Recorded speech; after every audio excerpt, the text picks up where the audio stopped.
In a world where jobs are how most people make money, one man, one desire, one challenge dares to break the mold. Welcome to the Old Dogs REI Network, where we don't work for money. Money works for us. Coming soon. Viewer discretion advised.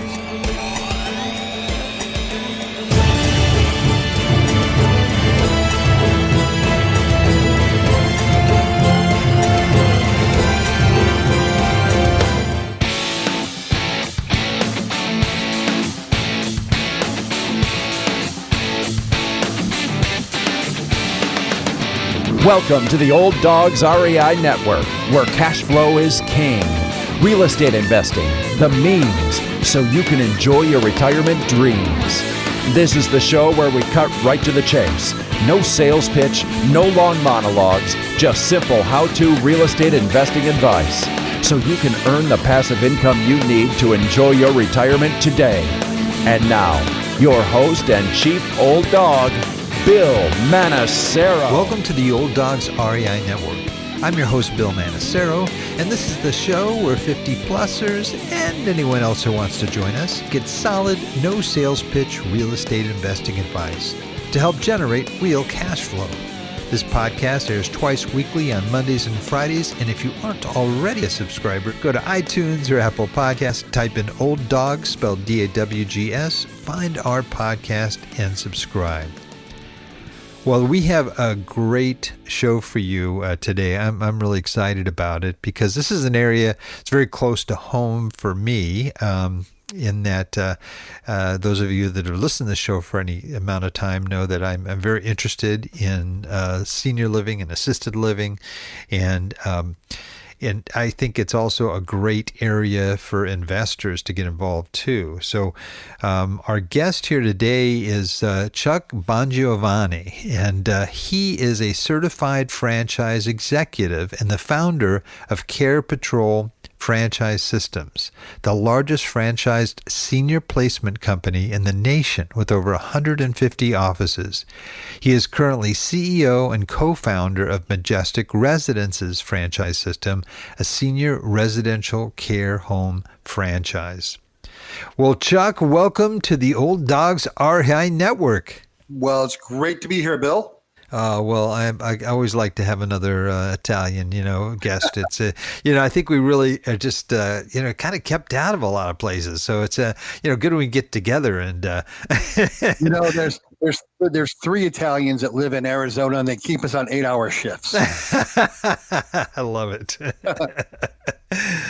Well, this is a very intriguing for me. I've talked to people that have, Gene Guarino, our dear friend who passed away recently, and he was one that kind of introduced me to the residential. Now, both of my folks, as I mentioned off the air, were in residential facilities, and in a house, in a neighborhood type thing. And really, it was wonderful for them.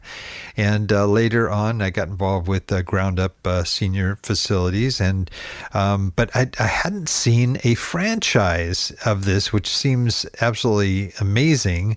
So I want to hear about it. But first, just give us a little bit more about yourself and, where you're from and how you even got into this area. Sure. I was born and raised in Rochester, New York, where 98% of the population's Italian. Exactly. I went to college in Colorado State University, and then I transferred to Arizona State University via a map, a six-pack of beer, and a dart, if you know what I'm saying. I got a BA in psychology there and two master's degrees. One's in social work and an MBA in marketing. And, I got into this industry during college, actually. I was a certified nurse's assistant in a nursing home. And many, many years ago, back when the dinosaurs roamed the earth, anyone could go into a nursing home. And the nursing home was actually the assisted living back in the day. And so we had a lot of seniors that were very capable of doing things themselves. And so after graduating from college, I started Care Patrol, which is, again, a company that helps families find these places, kind of like a real estate agent in many ways. Stayed on with them. We were purchased by private equity, and I stayed on for a couple of years. And then I started Majestic Residences, which is, like you said, a residential care franchise. Well, fascinating. Why don't you explain exactly what that is and what it entails? Sure. So, we've all driven past the large assisted living places, Brookdale, Sunrise, Atria, is the name of a few of them. And so we've all driven by the real big ones. There are many, many, many more, about 30,000 across the nation, of smaller residential care homes, which are actually, the best way to describe it is assisted living, but in a small home. So these are located, again, throughout the nation in actual residential neighborhoods. So you could probably have one next door to you and you wouldn't know it. Matter of fact, years ago, I placed someone into a home that was literally next door to the kids' home. It was pretty strange. But these are 6 to 16 residents per home. We don't have to worry about HOAs because of a little law, the Federal Fair Housing Act. And so someone would take a residential home,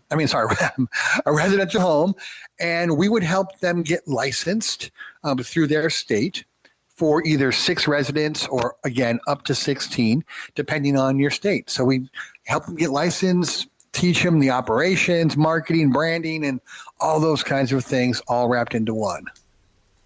Got it. So now for a person that's an investor, now how does that work on the franchise as well? Are you trying to find, an actual house that could be converted in, and that's part of your process, and how involved is the investor on that side? Right. Kind of like, in some ways, the big McDonald's and how they got pretty famous and how everyone in the investors in them got pretty rich. We are looking for people that would buy the residential home that would make a good residential care home and then lease it to our franchisees. And this could be done anywhere in the nation. We're looking for usually, ranch style homes, 1-level home. And you'll be surprised if it's a 4-bedroom or 5-bedroom home, we can usually convert the garage into 2, sometimes 3 more bedrooms.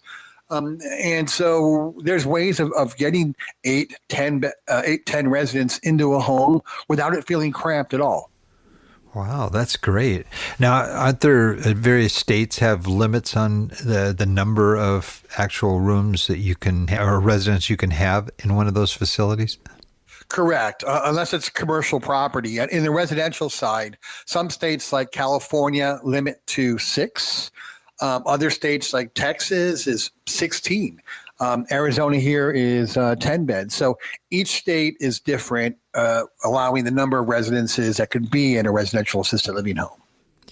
So the investor purchases the property. I mean, that's their sort of main role, right? Correct. Right. And then you have an operator, or I don't know what you call them, the person that actually is going to run the business, to actually find residents, maintain it, oversee staff, all of those types of things, right? Mm-hmm. And that's the best thing. So the great thing about it is our franchisees or operators want to make sure that the home is always in quality form. So the landlord doesn't have to worry about things being broken in the home or landscaping, having a problem with that, because they want to make sure that every family who tours the home chooses them. So they want to make sure it's well kept and it maintains a really high quality. So, a lot of times investors will buy a home and they'll lease it out to a family, and who knows what happens. They leave in the middle of the night, they take the refrigerator, they put holes in the walls. That won't happen with our franchisees because they need to maintain that top appearance. Got it. Got it. Now, the franchisee, you say they lease the facility. What does that entail? Yeah, usually, of course, everything's negotiable, but usually it's a triple net lease, 5 years, because our franchise agreement is 5 years, which is renewable. And we're seeing leases right now at about 1%. So if you purchase the home for $600,000, they're paying rent or leasing it for $6,000 per month. Again, it's all negotiable.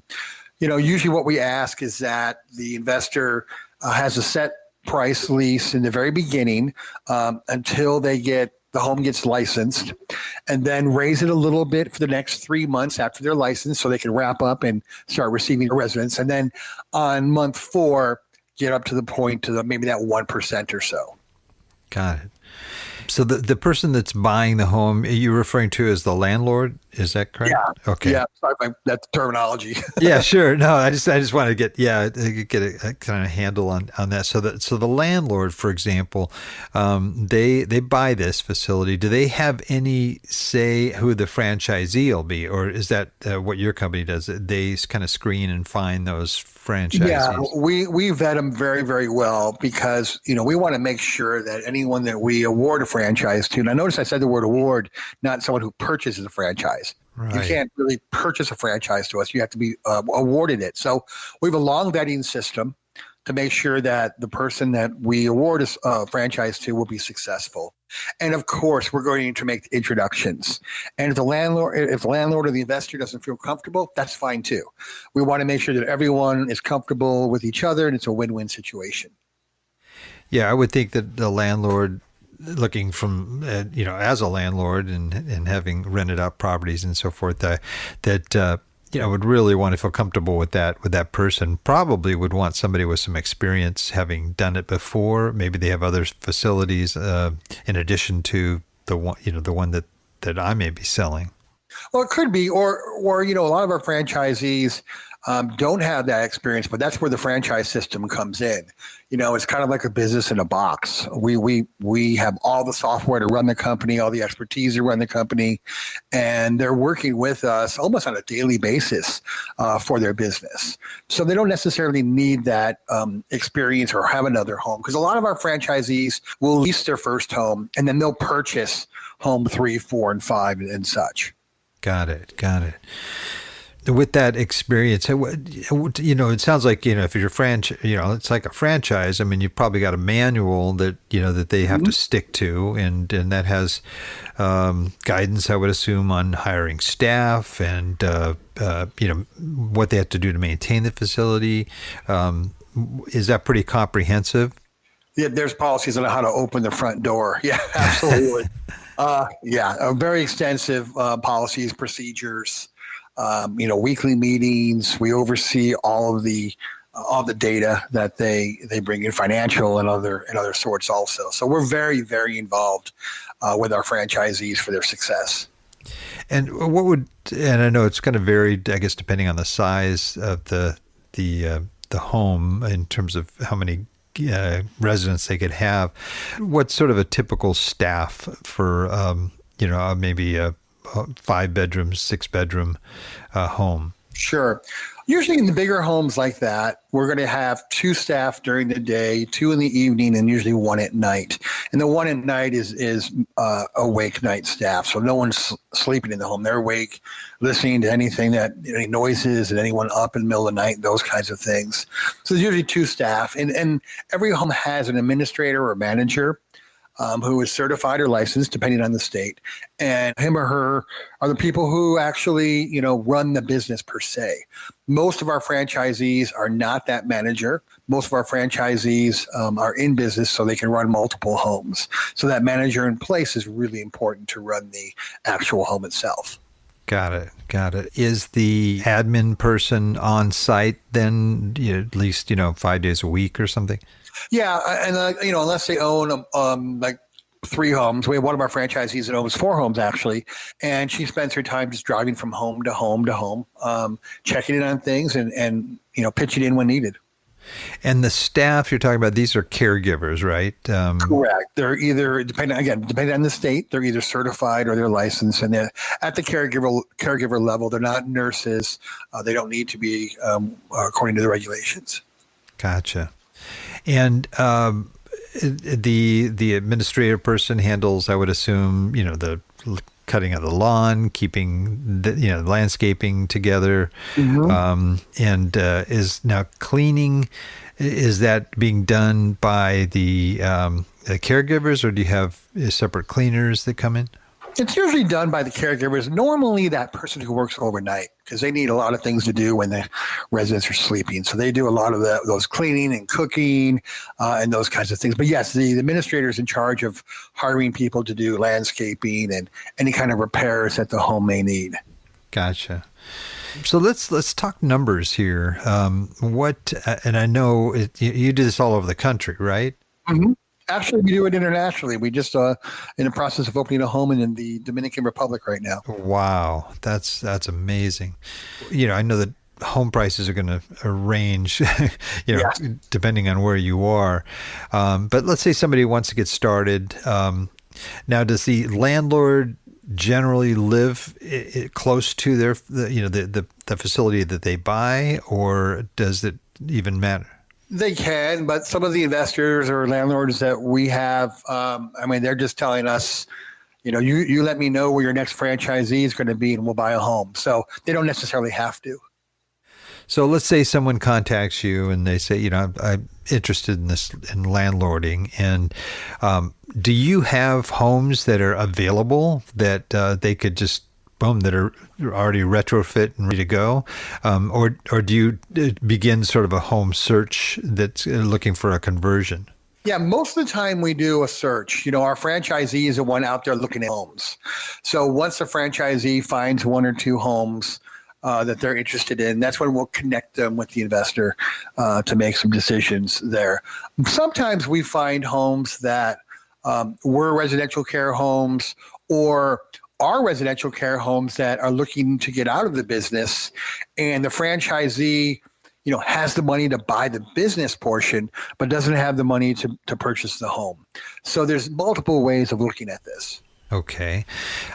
Give me I'm recognizing that it's going to vary from city to city and state to state or country to country here. You just kind of give me an idea of what the typical transaction is financially, and, Sure. and you can give me a ballpark, for the amounts and so forth. So let's say, let me use the example of, again, the $600,000 home. Let's say it's a 5-bedroom home. Usually, again, we can convert the garage into 2 or 3 rooms. So now we have enough for 8 people.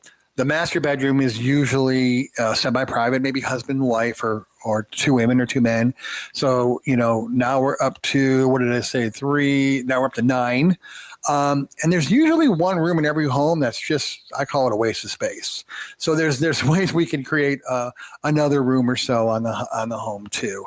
And then, even after the lease is over, we can always convert the garage back into a garage. So usually on those, $600,000 home rent, triple net, about $6,000 a month or so. Again, it could be lower, it could be a little higher, but that's usually the average is about that 1% of the purchase price. And are the landlords, paying cash? Are they financing or doing both? Yeah, they're doing both from what I've seen so far. Gotcha. Now, it's real interesting. Now, when you told me that it's the franchisee that is really looking for the homes, and then you kind of match that person after they find, a home, potential homes with the landlord. Is that correct? That's correct. Yeah, because they know what they're looking for. So they're going to search the area, look for, a number of homes, and then we'll do a walkthrough via Zoom or something like that to get an idea what it looks like. And then we'll make that connection. The franchisee leases from the landlord, is that correct? Correct. Mm-hmm. And so that, let's say you said $5,000 a month or whatever, if that was the lease, is would it be just the full on amount, and then the landlord at that point, applies it to the various expenses associated with owning the home, whether it's property tax, insurance, if they have a mortgage payment and P&I and so forth. Correct. Okay, got it. And the franchisee, what are their fees in this? They obviously they'll have the monthly lease, like you mentioned, and from what I understand, it's very common to have each resident, paying $5,000 a month. So if you have 8 residents there, one of them represents that lease payment, but you have, Right. all that other income in there too. It's usually about 70%. Usually 70% is break even or so, and that's 70% of a full home, right? Right. So your staffing is going to cost anywhere between 45 and 50% of your revenue, right? Then you have your lease payment, food, insurance, and those kinds of things. But a home, once it's full, let's say a 10-bed home, profitability is usually the last 3 beds or so. Got it. And that of course all goes to the franchisee, right? So the landlord really is just leasing the house at that point. Right.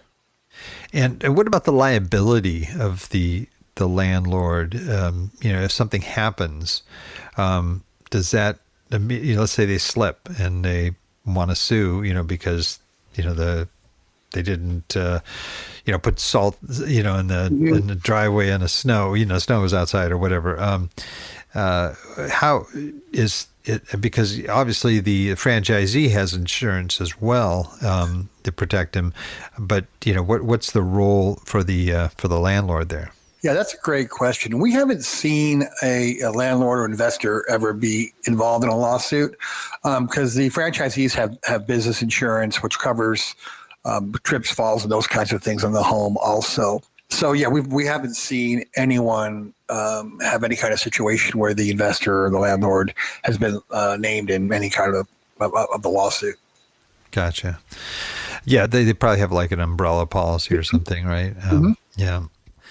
Wow, this sounds really, really intriguing. Now, let's say a landlord comes to you and says, "Hey, I'm interested." At that point, you have to have a franchisee that maybe is looking at houses, or what if a guy came in and said, "Yeah, I want to buy the house," and you find the franchisee? It doesn't seem like it works that way, right? It could. If we had someone that say, Dallas, Texas, I have a home that I think will work, or I want to buy this home, or whatever the scenario is, we can start advertising directly in that city to say, hey, we have a franchise. If you're looking to start your residential assisted living home business and you're thinking about leasing, we have a home already ready for you. So it can work both ways. Gotcha. Okay. Now, there may be people listening that may be interested in the franchise part of it there. Can you kind of explain what they have to do and what's the process to become a franchisor? Sure.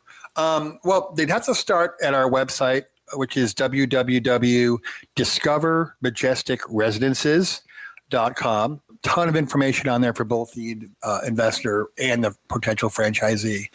They fill out a form that says start your journey, and then that's what happens. They start their journey. It's about a 6 to 7 week process. We send them videos and emails, and then we have live meetings, group meetings, individual meetings between myself and them. They would at some point would get what's called an FDD, which is a franchise disclosure document. We're overseen by the Federal Trade Commission, so we have to give disclosures, just like a real estate investment where they have to give disclosures to a potential buyer. We have 23 disclosures that we have to give to a potential franchisee. So they're going to receive that document, go over it. We have discussions about it, negotiate sometimes within it. And then they're allowed to talk to our current franchisees, ask them questions. How are things going? Is everything happening like they told you it would? Those kinds of things. And then we'll have a final interview. And if they do well during the due diligence process. We have testing also that we give them, business skills testing and such. Then we'll award them the franchise, and then they just go out and start looking for a home to start their business. Great. Now, there's a franchise fee, I assume. Yeah, our franchise fee is $49,500, and then we have an ongoing royalty fee of $6,000 per month. But the great thing about that is our homes tend to have rents which is much higher than the average home around us. A lot of that has to do with our technology that we have in our homes, our systems we have in our homes that no other residential care home has. Give you an example. We have this technology, pretty crazy, Bill. It uses radio waves to determine whether an adult brief is wet or soiled. And then it alerts the caregiver immediately. It's crazy. Yeah. It alerts the caregiver immediately. Hey, Mrs. Jones has a wet brief. It documents what time it happened and documents how long it took the caregiver to change it. We use scent technology also. The human brain, 75% of all of our emotions are linked to scents. So we worked with some chemists and we said, we want our residents in our home to always feel comfortable and secure. So they came up with a scent that stimulates that part of the brain. And sure enough, we have that in all of our homes. And that's just, we use virtual reality for our residents. People in a wheelchair can now walk through a forest and pretty remarkable things. Hey, we even have robotic pets. I don't know if you've ever seen those or not. Oh, my goodness. With someone with dementia who maybe, or Alzheimer's, who had a dog or a cat for many, many years, they may not understand how they can hug them without hurting them. And we don't want the animal hurting them, nor do we want our resident hurting the animal. So we have these robotic pets that I'm telling you, our residents don't know the difference. They bark, they purr, they roll over, they almost chase you if you don't play with them enough. We have one resident in our Houston home. We actually had to buy her one just for her because she would not let it go, and she talks to it all day and she plays with it, and it's pretty crazy technology. And that we have software just like the hospitals have, and because of all of this, we're able to charge about $500 to $1,500 more than the average home down the street. So, and that keeps our homes full too. Okay, that's great. That's great. What is the sort of the monthly fee for residents there? Just on a range. Yeah, we're ranging right now between $5,000 and $7,000 per month. Wow. And long-term care insurance can pay for that also. Some of our homes do take Medicaid. It depends on, the state and how much they're paying. Right. Oh, that's great. That's great. Man, it sounds very intriguing. When you got into this area, was there, some certain challenges that you faced? I'm sure you kind of learned through the process. What was some of the sort of the mistakes that you kind of learned from early on? Well, great question, because I always like to say I learned all the mistakes in my first franchise system, and it was extremely successful.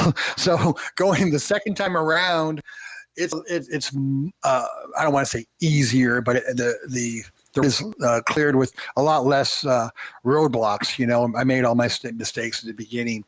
This one here is unique because I've never dealt with real estate before.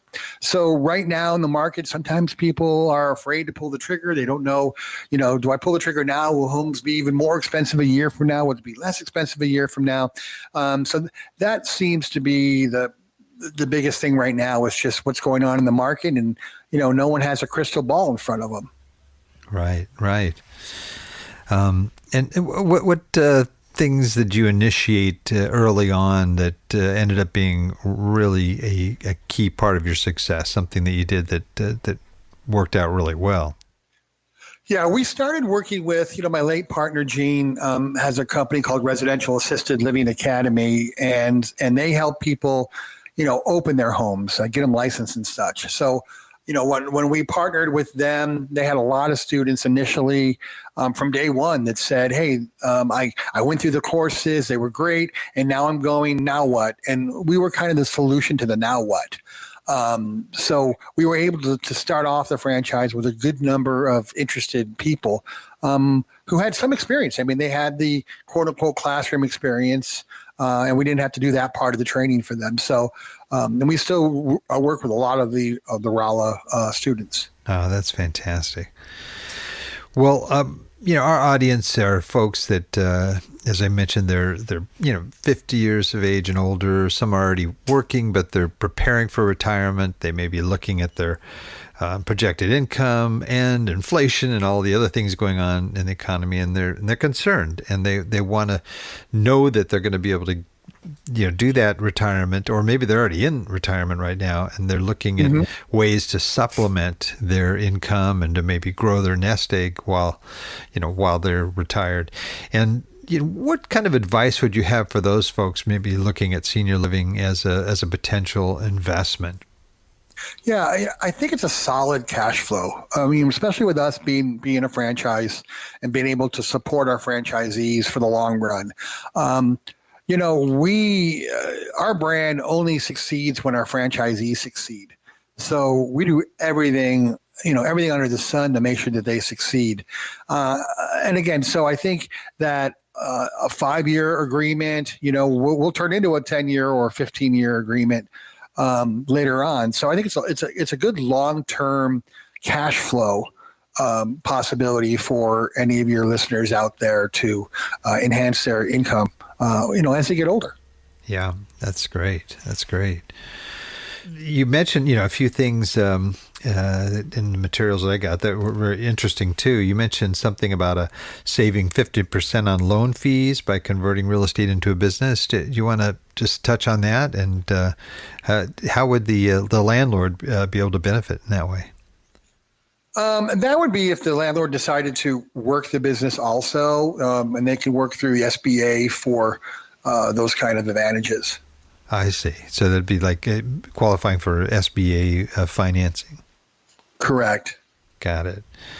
And you mentioned something too I thought was really unique too, because I think one of the things, and I've looked at this area for a number of years, and the big concern was getting the residents, and how do you do that, and once somebody has an interest, how do you kind of nail it down or close on that, so that they will get in? It sounds like that's an area you specialize in as well. Yeah, absolutely. That's a great question, because a lot of people do have that question. Well, I've been in that industry for 33 years, in the senior placement industry. Again, that's when, we work with families to show them different homes like a real estate agent.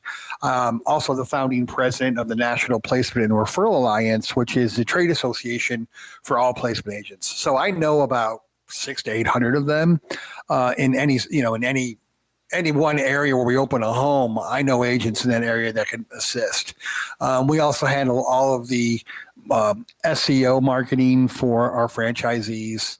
And not a lot of residential care homes know how to work the internet. So we have a really strong advantage from day one with that also. Filling the homes doesn't seem to be an issue for us. Every home that we have right now that's been with us for more than 3 months, I think we're at 97% occupancy right now. Wow, that's impressive. Yeah, man. Are you involved in the marketing aspect of that as well? I mean, getting the word out to people in that community that this home exists? Oh yeah, absolutely. We have a grand opening for every home where we invite professionals. We just did one in the Dominican Republic for that home out there. We had 53 doctors show up on a Saturday afternoon. Oh my which is goodness. Crazy. Yeah, when you think about it, I know. Other openings, we had about 35 people in our Houston home when we opened that about a month ago. So we get the word out and just let them know. And there's a lot of excitement when we open, because we talk about our technology, and a lot of those healthcare professionals want to see new things, new and improved things. That's great. That's great. Wow. Well, anything else that I might not have addressed that you think our listeners should know? Yeah, and if they have any questions, just go to www.discovermajesticresidences.com. Either fill out that form because there is a part where you can we can check that you're an investor, potential investor, or just go on the website, give Shannon a call. It's 877-777-7916. That's the number. That's pretty good. This has been great having you on. I think there's a lot of great information here for the folks that are you may be interested in either side as a landlord or, a franchisee. I think the franchisee, it seems like it'd be a little bit more labor intensive than just being the landlord, but it definitely sounds like it could be real lucrative too. Yeah, absolutely. And it's been a pleasure. I feel like I've been talking to an old Paisan friend for years. Yeah, same here. It's a great chatting with you. We have this tradition though on here. We're called the Old Dogs REI Network. And so we always have our guests close us out with their best old hound dog howl. And Awesome. Yeah, I know you can do this. I know you can do this. So whenever you're ready, just go for it. Okay, here we go. Oh! All right. That was great. Well, Chuck, this has been fantastic having you on. And thank you for sharing this great information. Thank you. It's been a pleasure. Oh, the pleasure's all ours. And I also want to thank all our old dog listeners out there, too, for joining us. I know there's a lot of other things you could be doing right now, but the fact that you've taken the time to join us means a lot, and we really appreciate it. Please note everything that Chuck talked about today will be outlined in detail with links on our show notes, our detailed show notes on the Old Dogs website at olddogsreinetwork.com/blog, and you're going to look for the episode with Chuck Bongiovanni. Well, that's it for today. Remember, cash flow is king and real estate investing the means. Until next time, keep moving forward and may God bless. Thank you very much for visiting the Old Dogs REI Network. We would greatly appreciate if you would stop by iTunes and let us know what you think of the show. We would love if you could subscribe to the podcast, give us a 5-star rating, and write a review. The more ratings and reviews we receive, the more visible the podcast will be to others. Thank you.